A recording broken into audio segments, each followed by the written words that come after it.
دلتا سابادی و مسلمانا خلق پکی عباد شویو التے خلق تا دعوت و تبلیغ کو فخار خار بگردیدو اللہ تا دا اللہ دین تا بے خلق بلل مرگری و سر سوک یو و سر دخپل ترلور دا حضرت سارہ رضی اللہ تعالی عنہ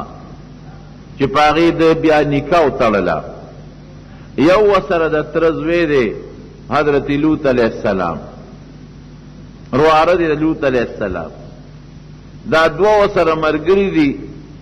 او اولاد نشتا بچی نشتا او عمر پینزاو یا کالی دا پینزو او یو کالو پا عمر کی دا خپل وطن نا ہجرت شروع بوڑا سپین گیرے نو فلسطین کی موجودہ فلسطین شام پا دے علاقوں کی اگر دے دا خلقو تے دعوت دا دین ورکو چے اللہ یو دے شرک مکوے لار مصر تا غٹ خارو مصر چی دے مصر کی بز خلقو تے دعوت ورکم کدا خلق مسلمانان شی اغا وقت کے دا مصر چی کم بادشاہ سنان دا غنمو دا مصر بادشاہ تا بے فرعون وے نو اغا زمانہ کی چی کم بادشاہ سنان اپ خبر شو چی یو سڑی راغلی دے او خپلو پولیس والا و عسکریان و توی چی دیر خشتخ کل خزد و سر واقعی حضرت سارہ رضی اللہ تعالی عنہ اللہ دیر زیادت خشتخ کل پیدا کرے و خوبصورت خزوا نو او دا بادشاہ ظالم بادشاہ او دا خزو شوقی بادشاہ چی اگر تا پتاو لگی دا چی زمونگ دا علاقی تا یو سڑی راغلی دی او خشتخ کل خزم ور سر دا نو دا دوالے گرفتار کل حکمیو کو چی دا جیل کی واچے گرفتار کی چی دوالے سنگ گرفتار کل نو اگا خپلو پولیس والاو تے حکمو کو چی دا خزت مال راولے طریقہ بے داوا چی کدا خز خاون بو نو خاون بے ولا وجہ او که رور او خور بو نو بیا بے دا خز خوتی اونی وخو رور تا بے ولا غگ نکو لکه وعده کړي خزا خو خاون نشي برداشت کولی چې مانه دی بل څوک والی نو خاون به ولا ملک او نا وعده کړي خزا چې وا اویم اغشته بوتله به زیر رور به وی چې اسی به هم چاته په نکاح کوم د بادشاہ سین حضرت ابراہیم علیہ السلام ته پتو لګی د چې دا خو ډیر ظالم بادشاہ دی او پلیت دی او د خواهشات تابع دی او خدای داس په مصیبت واولیدم وطن روتم مور او پلار پاتې شو او اوس پیغلج خزر سره د داقو اور کې وغورځول شم اغینا خدای ته بچ کړم دا بس کیږي خزه ته وی خزه یو چل خو کو وی تکړه بادشاہ لورل نو تور تدا سه مو چې دا زما خاوند دی ګوره موتا ټیک ته زما خزه او زستا خاوند دی خو موتا دواړه مسلمانان درونو خوریو په مقدس مکه زموستانه بل مسلمان نشته زم مسلمانې موتم مسلمانې نو مسلمان سړی د مسلمان خزه رورم وی ته ټیک ته زما خزه خود دین او دا مسلمانې په بنیاد دستارورې موتم خورې نو که بادشاہ دنه تپوسو کې نو تم دقه سی وته وا چې دا زما رور دی او التا اللہ نے سوال کی یا خدایا دا مظلومانو دا بے کس و مل تیبل سوک نشتا دا حقیقت تے چی سوک منڈوئی او سوک پہ تکلیف او سختی تیرئی نو دے با اللہ لمنڈوئی بے دا اللہ نا بل اسرشتا دینا کشتے چی غرکی گی بے اختیار خلقو یا اللہ موٹر او ڈرائیور چی کلم گاڑ جنگی گی بے اختیار دخلی نخیجی یا اللہ نو خدای د بے کسو او مظلومانو مل او اسر پروردگار تیز مسافر ما او ډیر آزمائشون استار دین د لاس په مارا الله برداشت میکړل دا تکلیف د برداشت کېدو قابل نه دی ز پیغمبر امستو دا زما بیبی دا او یو پلیت ظالم دا خدمانه بوتلا الله ته زما ملش نو رب العالمین ته چې د زړه د اخلاص نه چغه ویلې قبلې زمونږ دا چغې دړه نه ني مونږ د خولې نه وایو د دعاګانو یو سلسله م یاده کړې ده پې پیږم نه چې دا مونږ څه وو یو څه مو نه وې ګوټم لګولې ده هغه ووایو د الله نه دعا کوه الله به قبلوي چې څنګه ښځه بوتله او بادشاه خپل کوټې ته دننه کړه او جرندی ورپسې د دننه نه وواله او ښه پوره په ګناه قادر شو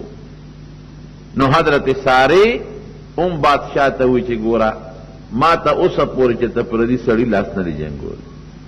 ته خو بادشاه ستا په رعیت کې د دنیا ښځې دي څه چې کې کولی شي مهرباني وکړه ما معاف کړه نه نن خو ته زما دغه نشانه نن د چې ته پرېږدم چې څنګه د لاس ورنږدې کو د لاس د ورونه مخکې الله هغه بادشاه لاسونو خپې شل کړل په ځمکه پرېوت فالجو په ټکه لاسونه هم شل شو خپې هم شلې شوې پوه شو بادشاه چې دا ښځه خو هر څوک چې ده خو دا خو نیک او ولیه ښځه ده د الله نیکه مسلمانه بنده معلومیږي فوراً درخواست وکړه بس زه تا ته اسم نه ویم زما له طرف نه ته محفوظې او لیږم د خپل رور له خو ته مهرباني وکړه دعا وکړه چې ما واپس الله جوړ کړي ښځه بیا هم رحمدله وه د پیغمبر بیبي وه وی ښځه ما معاف کړې دی ټیک شو جوړ شو چې جوړ شو دوباره بیا قصد وکړه چې زه لاس ور واچوم زه راشه یاره دا خو یو بیماري او ټیک شومه انسان ته چې تکلیف راشي او الله یاد کی نو چې بیا دی برابر شي نو بیا غار څه یېري دا خو اتفاقي بیماري و او جوړ چې دی کې د ښځې څه دي خو چې بیا لاس وروړه نو بیا اومقه چل پې رب العالمین وکړو بیا لاسونه او خپې فالجو والې په دا ځمکه پرېوته چې څنګه پرېوته بیا درخواست وکړه پوه شو چې دا خو دې ځل معامله اومقه ده ما خو یې اتفاقي څه لانجه شوې ده دا خو مغه معامله ده ما ته معافي وکړه او تا ته اسم نه ویم اخو الحمدلله ښځه و بیا فورا معاف کړه چې معاف یې کړې بیا ټیک شو په درېیم ځل بیا قصد وکړه چې بیا قصد وکړه بیا مغه چل پې وشو په درېیم ځل بیا درخواست وکړه چې باز ګوره دوه ځله خو دې بیا ما معاف کړې بس دې ځل به زه هیڅ هم نه ویم مکمل زما له طرف نه تا ته اجازت دی ځه اوس دعا وکړه معاف یې کړه بیا دې ټیک شو چې ټیک شو تپوس یې ته وکړې بس زه راته غږ نه کوم تا زه معاف کړم غږ درته نه کوم یې څوک الله ته ووایه وی زما خاوند ابراهیم یې نوم دی د الله پیغمبر دی دلته څه کوې دلته رالو د الله د دین د اشاعت او د الله د ایمان د خورولو او د خلق د دین ته د بللو د تبلیغ له راغلي عراق نه څنګه راووتی د کوم ځای د عراق هلته نه څنګه ټوله قصه ورته وکړله اور کې مې خاوند واچولی شو الله پې اور ګلې ګلزار که د هغې نه راووته خاندان هم څه دی کوم خاندان سره تعلق لري مونږ سامیان یو د نوح علیه السلام چې کم سام ابن نوح دی د هغه اولاد کې یو سامیان یو او دا بادشاه سنان د دغې قوم سره دیم سامی و نسل او خاندان نه دواړه یو وختل نسب چې و شجره دواړه یو بل سره په نسب کې برابر ښه تاسو خو زما خاندان والا یې زما ستاسو شجره نسب خو سام ابن نوح ته رسي تم سامی النسل خاوند ام سامی النسل او زم سامی النسل یو خاندان او یو رشته ده ما معاف کا او زه تاسو له یو تحفه درکوم پوه شو چې دا خو د الله برګزیده پیغمبر دی چې نمرود د مقابله او نکړې شوه او اخر دې ته مجبور شو چې د وطن نه بار راوویسته اور دې ونه سوځاو او د الله پیغمبر دی او دا ما چې درې حرکت وکړل خطرناک دی حرکت نه دا ښځه الله محفوظ کړه د الله لویه ولیه ده او خاوند یې د الله لوی ولی دی یو تحفه دله در کوم څه تحفه راکې خپله لور یې ورته هدیه کړه بادشاه سنان بادشاه خپله لور ورته په تحفه او په هدیه کې پیش کړه زما لور ده دا ما تعالی خدمت دپاره درکړه هلته ابراهیم علیه السلام هم د رب نه سوال کړی دی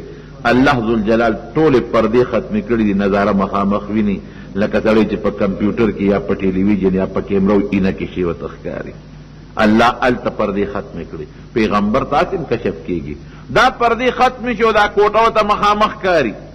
ولې که ښځه ورته ووایي چې سړیه ما ته چا ګوتې هم نه دي راوړې د خاوند زړه کې بیا هم هغه پریشاني خو پیدا کېږي که چې چې د زړه ته دون هم سره نشي چې په خپله الله ورته ارسو ښیي او په خپله وویني چې زما ښځه دا دشمن د کید او د مکر او د فرید نه رب العالمین بچ وساتله. خدای چې څنګه راله وی سړي الله ډېر لوی فضل په ما باندې وکړو. وی ښځې هر څه مې په دې خپلو سترګو لیدي دي، ما ته خپله څپۍ مه کوه، ما زما جامه ستا جامه رب العالمین پاکه ساتلې ده. او دا ما ته پته ولګېده بادشاه دا لور ما ته راکړه د خدمت دپاره چې دا به ستا خدمت کوي. ډېره مېلمستیا ورته بادشاه وکړه، ځان سره یې سموده اوسو، ډېر مال یې وله ورکړو، ډېر دولت او ډېر عزت یې وله ورکړو چې تم دلته ما سره پاتې شه. خو خیر ابراهیم علیه السلام وی چې نه زه واپس ځم بیت المقدس ته او ما ته د هغه ځای د الله طرف نه حکم دی، هلته د الله یو کور به جوړو، هلته منتقل شو. دا بی بی هاجرې راوست، د یوې ښځې اولاد نشته نه ده، او بیا په دغه هاجره نکاح متړله، نه د مشرې ښځې اولاد شته او نه د دویمې ښځې اولاد شته. نو ښځې چې اولاد نی خپی، یوه ښځه ده زما اولاد نشته او د دې بلې اولاد نشته، الله نه سوال وکړه چې الله موږ له بچی راکړي. حضرت ابراهیم علیه السلام الله ته سوال وکړه چې سوال یې وکړه قسمت ته ګوره د دویمې ښځې په لومبي کال رب العالمین اولاد پیدا کړ د بی بی هاجرې. دغه وخت کې د ابراهیم علیه السلام عمر 80 کاله دی چې دا لومبی بچی اسماعیل علیه السلام الله ورکړ. بچی چې کله پیدا شو اتفاقا د بن خو یو بل سره جګړې جوړېږي،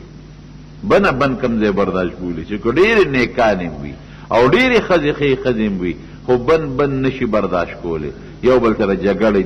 جوړې شوې. حتی حضرت سارې ابراهیم علیه السلام ته و چې یا ما لرې کا چې د دې ښځې اواز هم نه اورم، یا دا لرې کا بس. او بیا د هغې بچي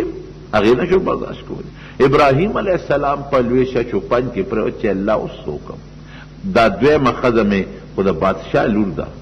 او الله بچی م ورکړی، دا خوب نشم جدا کولی. لومبۍ ښځې خو غټه قرباني ما سره کړې ده، پلار یې پرېښود، مور یې پرېښوده، وطن یې را سره پرېښو، هجرت یې را سره وکړو، د هغې هم ډېر حق د دې اسلام نشم درکولی. ګوره پیغمبرو نو ښځو ته به د دین په بنیاد کتل، د ډول په بنیاد نه او د مال په بنیاد نه. حضرت ساره هم نه خفه کړو،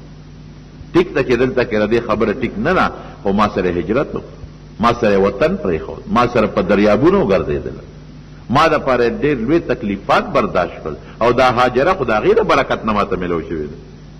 چې د هغې هغه ولایت نه وي ښکاره شوې بزرګي، دا ماله کوم ځای بادشاه راکوله. ښځې وایه وی بس یا ما لرې کو یا دا چې د دې واس په مو زما واس په دې نه لري. الله ته یې رجوع کړه ربه څه وکړم، وی یو اوښ باندې دام سوره که دا بچیم سور کو زه